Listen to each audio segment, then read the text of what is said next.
Hi, I'm Bill Hodges, and this is a special edition of Spotlight on Government.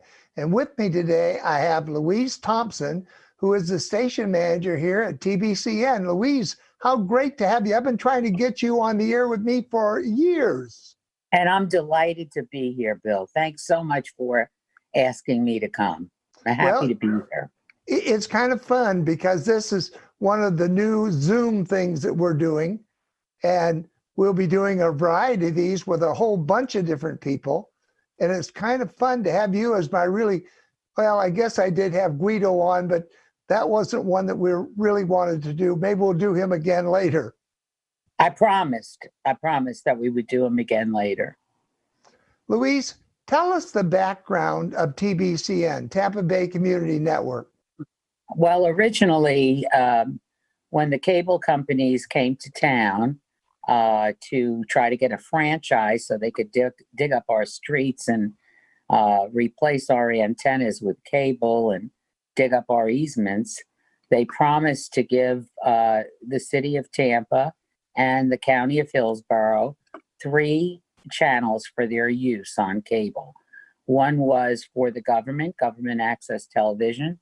One was for the education community, called Education. Now it's called Tampa Bay Arts and Education.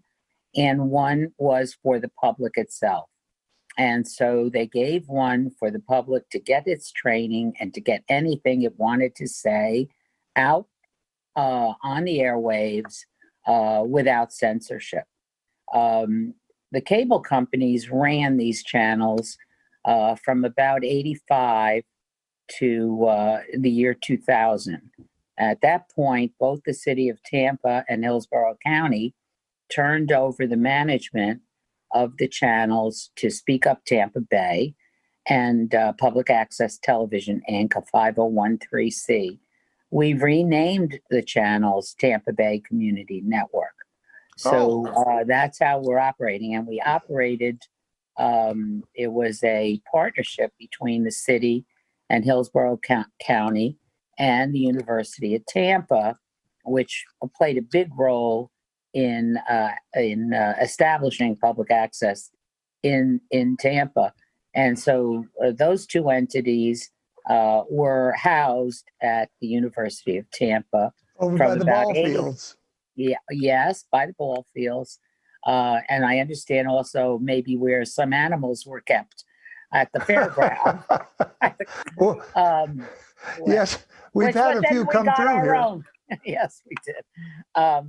Well, anyway, in April of 2000, both the city of Tampa and Hillsborough County contracted with Speak Up to take over the management of the channels. And now we are available on all the cable providers in Hillsborough County, which now includes Frontier, Fios, Spectrum, and Comcast. Comcast is not in the city of Tampa limits, but it's, I think, around Plant City that they have some presence. So we are on 5 cable channels now. And then we have a channel that also sends our programming out streaming so that people can watch it who aren't in the county itself. Great. Yeah. I came on about 2001, which is a long time ago as a volunteer. And we've had some wonderful, wonderful people come through the doors in that time. Oh, and we have so appreciated your presence on our channels and the fact that you've been able to give viewers a good look at our elected officials and government people and some of the nonprofits in town. That's been wonderful because we really do believe these channels, it's important that we emphasize our own community, our own area. There's so little on the mainstream television that has a presence of the local communities. So this is the only way to do that I know of. You know, over the years, I've learned so much by being a volunteer there. I've met so many people that I would not have ever had the chance to meet. And it's been a tremendous experience. I would recommend to anybody watching this, they can use volunteers. And there's lots of different things one can do. Let's talk about the services that you now provide out of the studio. And where is the studio? The studio moved we're probably there 5 years now. At We least. moved from the University of Tampa to University Mall in Tampa on Fowler Avenue, on the second floor of the mall. So we've Right been next to the operating, tattoo shop and yeah, not far. and just down from the food court, which Right. there's a lot of free samples there for anybody wanting to go by. Yes, and you could almost make lunch from those free samples if you just walk up and back a couple of times. We've And of done course, that. We're next to Studio Movie Grill as well. So that was a big change from going from a university setting. And the reason we went up there was because the University of South Florida asked us to. They haven't participated to the degree we had hoped they would, but they haven't done that. But they wanted us there so that we would be close to USF, so their students could come over, as we had always had University of Tampa students when we were down on their campus. I would be remiss, by the way, when I talked about volunteers, if I didn't mention my wife, Phyllis Hodges, who's been the floor director with me since 2001. Well, I'm And glad you mentioned her so you could have dinner tonight. there you go. But then we've also had Tom and Marcy. We've had a variety of different husbands and wives who came down and become a part of the station. Oh, yes. And we've had parents and children, too, who have done that, who have gone on to do other things. That's the one thing about a training and education at the Access Center, that many people in Tampa who took our training either from the 80s or 90s or since the nonprofit took it over, those people have gone to work for all of the, for various network television stations, or opened their own production shops. Some of them have gone on to create documentaries and film and so forth. So they've enjoyed something from just it. as one of them is Brian Hill. Oh, Brian yeah. has his own company now that he does video production and a variety of other things, and does a wonderful, wonderful job of it. Yes, and he's helping us today, which is so great. Yeah, he's been a wonderful addition to this staff. Totally. Let's talk about what people will learn if they come down there, and what is the cost to learn? Well, right now we have a grant with Hillsborough County, which is under their work economic impact or work impact designation. And what we've been doing the last few years is to provide free training from that funding to any Hillsborough County resident over the age of 18. And so what we teach is policies and procedures, copyright, basic camera. Wow. That's so important. Yes. Producer basics. We teach multi-camera, including now audio and lighting and technical and floor directing. Our edit classes there's 3 edit classes. We have a course that is 20 classes, 20 distinct classes. And by the time they're done, they take all 20 classes. They get a certificate as a Tampa Bay Community Network producer. And so then they can make programming which will go on our air. Which any nonprofit, let's say, that wants to get information out, it seems to me, a no-brainer for them to send some people down to get these classes, since there is no charge for them. That's right. As long as they're Hillsborough County residents. Well, that's true. Yeah. But if they're not, then it's $100 per class. We're hoping that the city once again funds us this year so that we can make more available to them, and there wouldn't be a charge for the production memberships, which because of funding cuts over the years, we've had to now institute fees to produce on the air, but not the training part. So we're a full service video production training facility, and are really we allow each person going through training to make their own little video, and we put that on the air so they can show, their knowledge and their creativity and what they're looking to do in the future. Hey, Mom, look what I did. Yes. And many of them are just that. Look at what I did. And Then some you of them have the are podcast studio. We have a podcast studio, which was funded by the Children's Board of Hillsborough County, fully equipped, ready to go, and with all the latest state-of-the-art computer and speaker and microphones and so forth, so that people can really make use of that too. And Brian Hill was the one that set up that studio, if I'm not wrong. Is that correct? You are right. He's the one that sat there and made it soundproof and all that. Set it up. I got into podcasting, and I've asked him numerous questions. You've been very good in order to give me some information and some help with lighting and things of that nature. The guy has just got more information. He really does. And a lot of it he got working with you and the station. Yeah, I think he owes us a lot of money. We paid him to learn, and he did. And he certainly learned a lot. I think it's important that people look at you and understand that there used to be lots of public access stations on the air. There aren't anymore. You're it. We're it. In the state You were the one Florida. that kept the light on when everything else shut down. Well, so they say. It's true. I have watched in the last, what are we, 20 years already.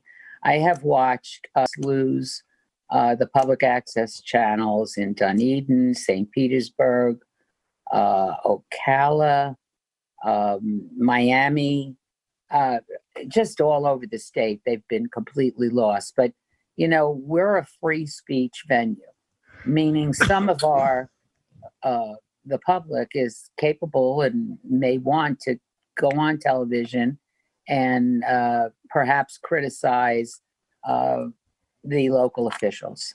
And the local officials eventually end up approving or not approving our budget. So I That's remember 22 right there.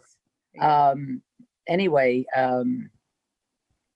so we're always sort of on the edge of either you care about us. I remember one very adored political person in our town who I think everybody's crazy about.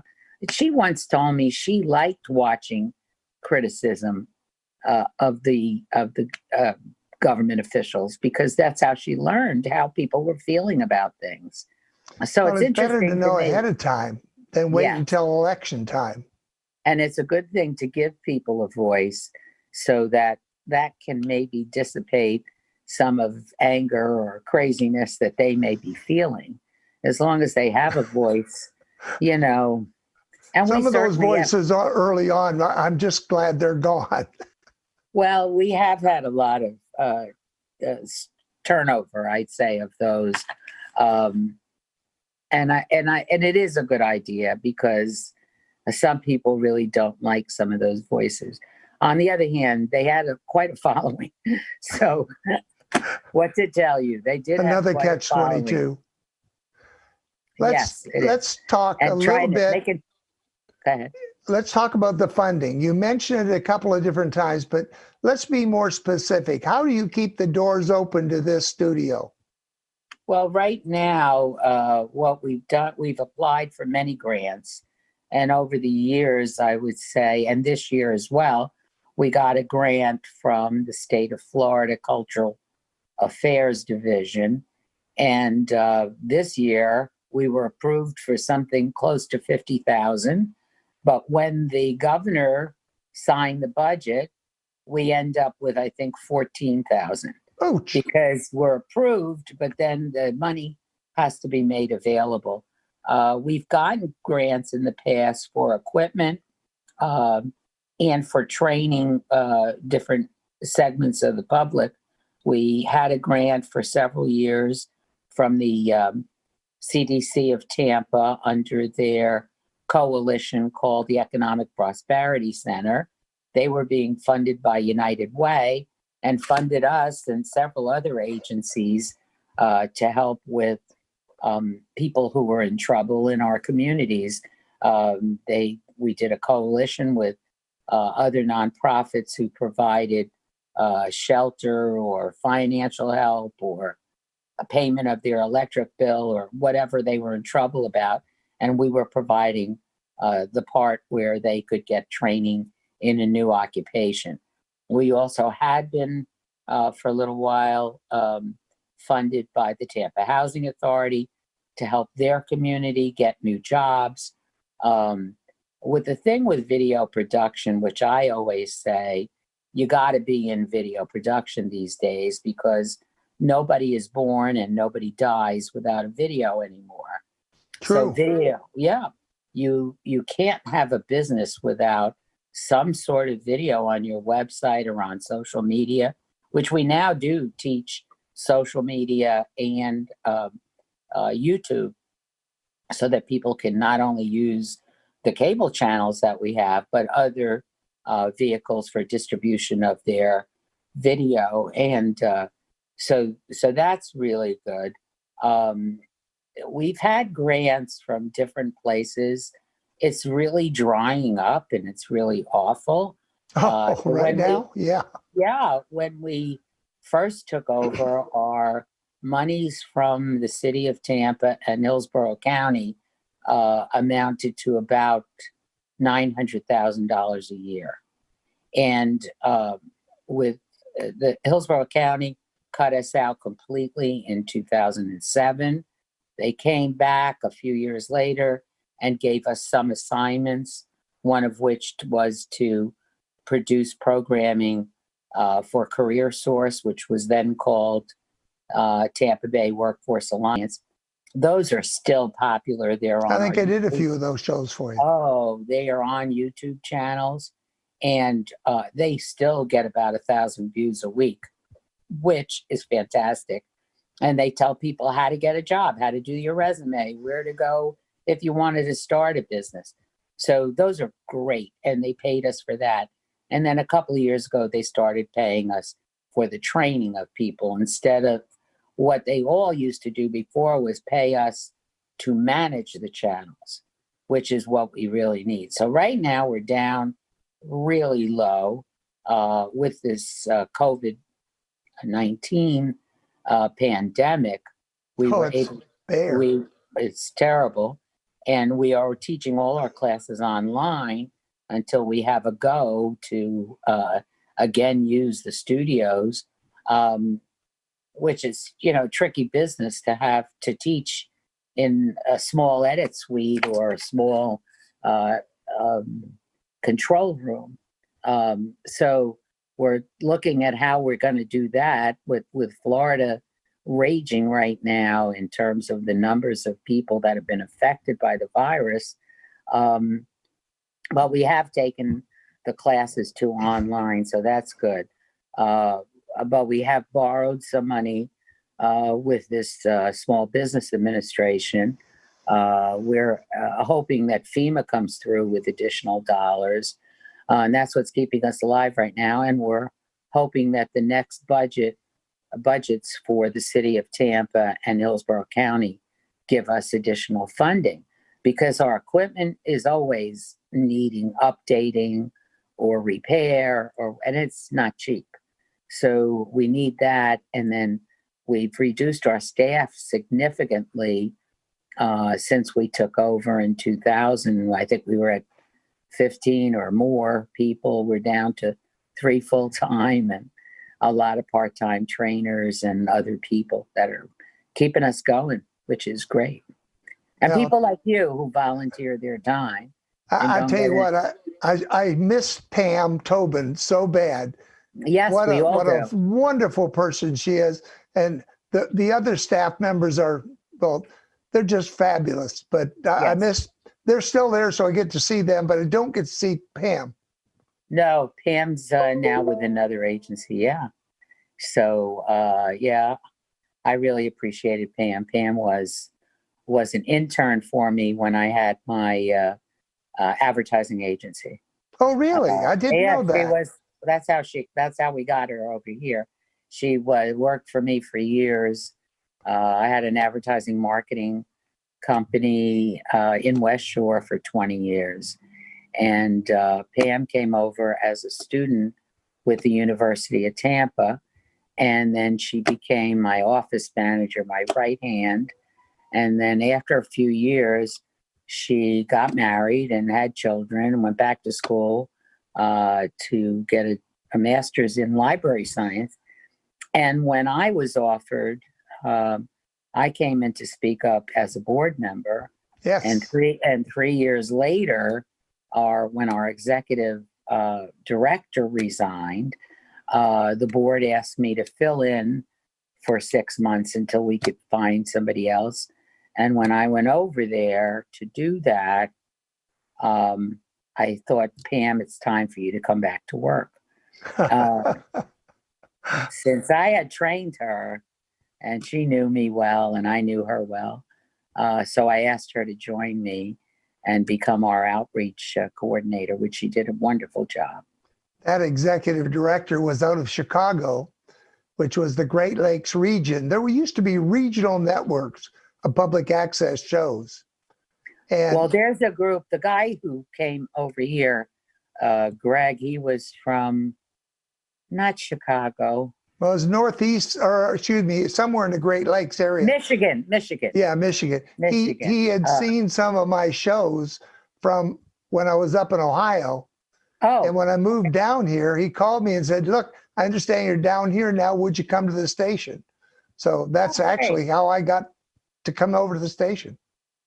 well, okay. So then he left in 2003, and they asked, since I owned my own company, if I could come over less than full time and manage it until we got another person. And we were in the middle of our lawsuit then against Hillsborough County for defunding us based on censorship.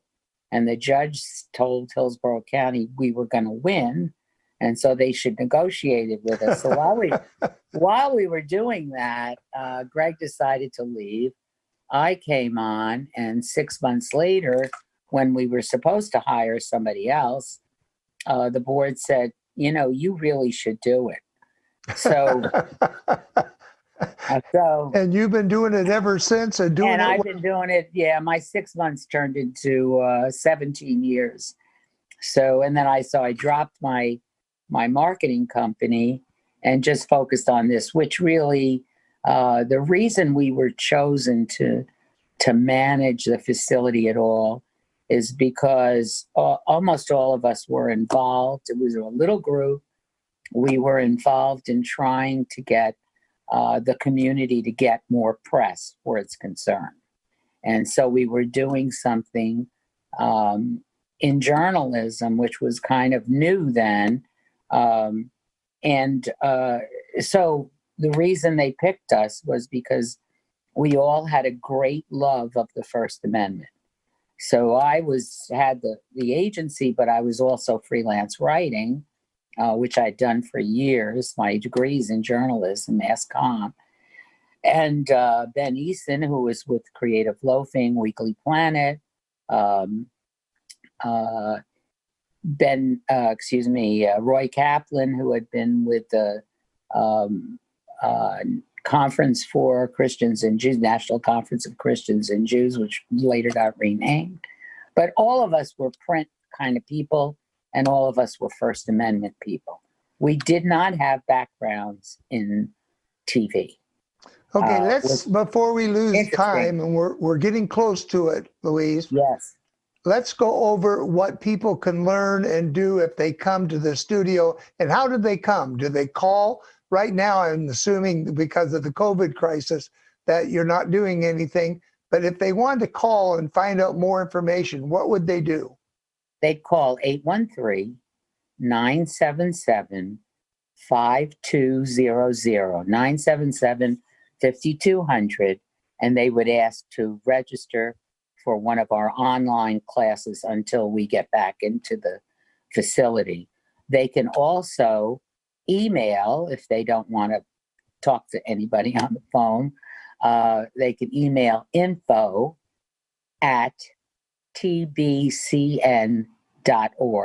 TBCN standing for Tampa Bay Community Network. I'm sure our last slate will contain this information. They can then register for a class. There's What kind of classes are there online right now? I guess we kind of skipped that. Well, all of the classes almost Oh, are really? online. Oh, yeah. Right now, we're waiting for one from Brian, which I'm sure he's going to send us soon. But almost all the classes are. We can't do the in-person multi-camera classes, so we've split them up into lighting and floor directing and stage directing and that kind of thing. We've split Super. them up. Yeah, And as long as you're a Hillsborough resident, there's It's no free. charge. correct. I Above the don't- age of 18. You should be swamped with all the people that right now I are wish. sitting home. They Yeah. really, people, this is a deal. This is the deal because it's worth the 20 classes and the membership is worth $2,000. So you're getting $2,000 for free in training. Any company, any association, any group, they should Yeah. all be doing that. We're down to 1 minute. Is there any last quick statement you'd like to make? I want to thank you so much, Bill, for all your efforts to bring wonderful people who are movers and shakers in town to our studios and to have given our viewers a good look into these people that you have profiled and interviewed. We appreciate you so much. Louise, thank you so much. I'm Bill Hodges. This has been Spotlight on Government, a special edition with our leader, Louise Thompson. She is the general manager of TBCN, and we're delighted that you're watching this. Look to the end to get all the information you need in order to call and be a part of those classes for free if you live in Hillsborough County. You're unique, you're special, and you're great. Tell yourself so often because you are, and we'll catch you on the next Spotlight on Government. And thank you, Louise, so much. Thank you, Bill.